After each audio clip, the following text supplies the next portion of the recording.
nung napanood ko po yung mga revelations ng mga resource persons sa Quad Committee sa House of Representatives. Marami pong mga revelations po ang mga naglabasan, katulad po ng kay Colonel Garma. Ang sabi po niya, she received a call from you sometime in May 2016. Can you confirm this, Mr. President? Hindi ako tumatawag ng pulis. Bahay? Yung sabi niya doon sa bahay?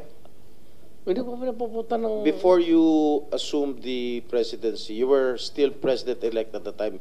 Sabi niya May 2016.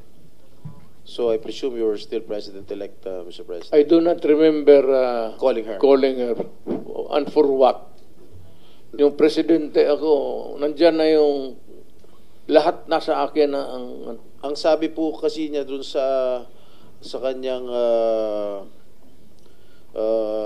revelation dun sa Quad Committee, nagpapahanap din po kayo ng isang police officer na miyembro ng INC. Tama po ba ito? Yun po ang sinabi ni Colonel Garma ron sa Quadcom, sa House of Representatives, yun ang Pangulo. I hate to say this, but nagsisinungaling yung gagang yun. Bakit ako mamili ng Iglesia ni Cristo? Di, yung mga aglipay, pati isali ko na lang. Yung Mormons. Why would I zero in sa Iglesia ni Cristo? For what reason? Yun po ang sinabi ni... Kaya, sir, Opo. I am just trying to explain ko kung bakit ako magpatawag ng Iglesia ni Cristo. Di, ipatawag ko na lang yung Mormons, pati yung aglipay. Trabaho nila yan, sir.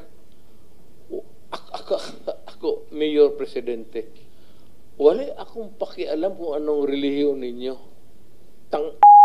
Trabaho kayo dyan. Alam nila yan.